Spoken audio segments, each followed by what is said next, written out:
ભુજ ખાતે શ્રી ભુજ લોહાણા મહાજન દ્વારા શ્રી દરિયાલાલજીની 853મી જન્મ જયંતિ મહોત્સવની ધામધૂમથી ઉજવણી કરવામાં આવી। કાર્યક્રમની શરૂઆત મહાપૂજનથી થઈ હતી। ત્યારબાદ દરિયાસ્થાન મંદિરથી શ્રી દરિયાલાલ બાપાની ભવ્ય જલયાત્રા વાજતે ગાજતે શ્રી રઘુનાથજીના આરામાં પહોંચી હતી। આ પ્રસંગે વિવિધ સામાજિક આગેવાનો અને મહાજનના હોદ્દેદારોનું સન્માન કરવામાં આવ્યું હતું। સ્વર્ગીય સાધનાબેન શામજીભાઈ ઠક્કરની સ્મૃતિમાં ફોટો મેજિક પરિવારના મનોજભાઈ ઠક્કરે મહાજનના પ્રમુખ ડોક્ટર મુકેશભાઈ ચંદેનું સન્માન કર્યું હતું। તે ઉપરાંત રઘુનાથજી જીનામ ટ્રસ્ટના પ્રમુખ પ્રવીણભાઈ દાતા પરિવાર, ગંગાબેન ઠક્કર અને રતનબેન ઠક્કરનું સન્માન કરવામાં આવ્યું હતું। રઘુવંશી સોશિયલ ગ્રુપના પ્રમુખ રાજેશભાઈ પલણ, મહાજનના ઉપપ્રમુખ હરેશભાઈ કતીરા, મંત્રી કમલભાઈ કારિયા, ખજાનચી હિતેશભાઈ ઠક્કર અને મહામંત્રી ડોક્ટર પ્રફુલ્લાબેન કોટક સહિતના આગેવાનોનું પણ સન્માન કરવામાં આવ્યું હતું। સહમંત્રી અલ્પેશભાઈ ચંદે, મહિલા મંડળના પ્રમુખ પલ્લવીબેન ઠક્કર, યુવા મંડળના પ્રમુખ નીલ ચંદે તેમજ અન્ય સમાજસેવકોને પણ આ પ્રસંગે સન્માનિત કરવામાં આવ્યા હતા। કાર્યક્રમને સફળ બનાવવા માટે રઘુનાથજી જીનામ ટ્રસ્ટ તથા અન્ય આગેવાનો અને ભુજ ફોટોગ્રાફર વેલફેર એસોસિએશનના સભ્યો દ્વારા નોંધપાત્ર સહયોગ આપવામાં આવ્યો હતો।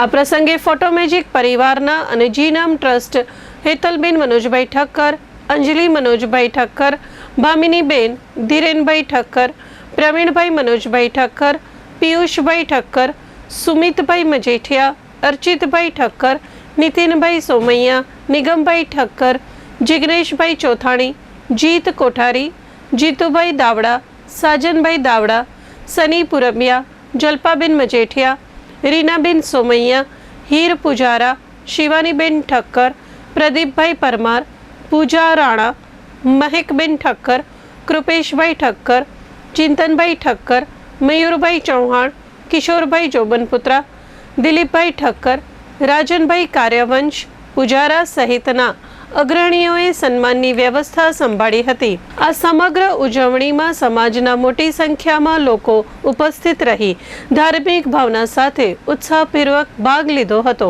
મારું નામ અર્ચિત ઠક્કર, અત્યારે રામ મંદિર ઉપલીપાડ રોડ ઉપર રઘુનાથજીનો આરો જેને કહેવાય, ભુજ લોહાણા મહાજન દરિયાલાલ જયંતિની ભવ્ય ઉજવણી કરે છે।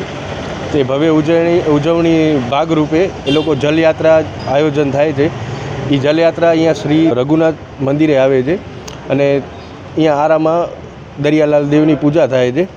ત્યારે સ્વર્ગીય શ્રી સાધનાબેન શામજીભાઈ ઠક્કર ફોટો મેજિક પરિવાર તરફથી છેલ્લા 15થી 17 વર્ષથી અમે ભુજ લોહાણા મહાજન અને મુખ્ય દાતાશ્રીઓનો સન્માન કરતા હોઈએ છીએ અને સાથે તેનામાં કુલ્ફીને એની વ્યવસ્થા રાખતા હોઈએ છીએ। મહેશભાઈ કંસારા, શ્રી રઘુનાથ જીનામ સેવા ટ્રસ્ટના મંત્રી, દર વર્ષે લોહાણા મહાજન તરફથી જે જલયાત્રા આવે છે દરિયાલાલજીની, એમાં આ વખતે 853મી જલયાત્રાનું અહીંયા આગમન થવાનું છે।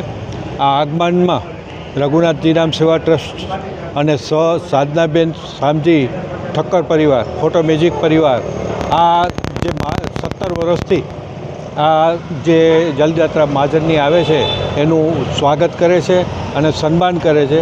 સાથે સાથે એ દાતાઓ જે છે એ કાર્યના એ દાતાઓનું સાધનાબેન શામજી ઠક્કર પરિવાર અને ફોટો મેજિક પરિવાર દ્વારા સન્માન સાથે આખી જે મહાજનની સાથે આવેલા લોકો જે છે એને ઠંડા પીણો અથવા કુલ્ફી કે જે પણ હોય એ લોકોનું હાર્દિક સ્વાગતમાં આપવામાં આવે છે। સાથે સાથે અમારા જે રઘુનાથ જીનામ સેવા ટ્રસ્ટ છે, જે આપ પાછળ જોઈ રહ્યા છો, એ મંદિરના નિર્માણ કાર્યમાં પણ અમે રહેલા છીએ અને હાલમાં અમારા આશાપુરા મંદિર પાસે ગાયત્રી મંદિરનું જે રાજાશાહી વખતનું છે એનું પણ નિર્માણ કાર્ય અમારા ટ્રસ્ટ દ્વારા ચાલુ છે અને એ મંદિરના નિર્માણમાં પણ અમે તમામ સહયોગીઓને અપીલ કરીએ છીએ કે આપ પધારો અને નિર્માણ કાર્યમાં આપનો સહયોગ સાથે સૂચન પણ અમને આપો। મારું નામ શિવાની ઠક્કર છે। ચેટીચાંદ નિમિત્તે જલયાત્રા જે આવે છે એમનું અમે અહીંથી સન્માન કરીએ છીએ। 12 વર્ષથી સાધનાબેન શામજીભાઈ ઠક્કર પરિવાર તરફથી ભુજ લોહાણા મંડળ, યુવા મંડળ, મહિલા મંડળ દરેક સભ્યોનું અમે અહીંથી સન્માન કરીએ છીએ। જલયાત્રા જે નીકળે છે એને અહીંયા રઘુનાથજીના આરા પાસે એમને ત્યાં પૂજા કરવામાં આવે છે.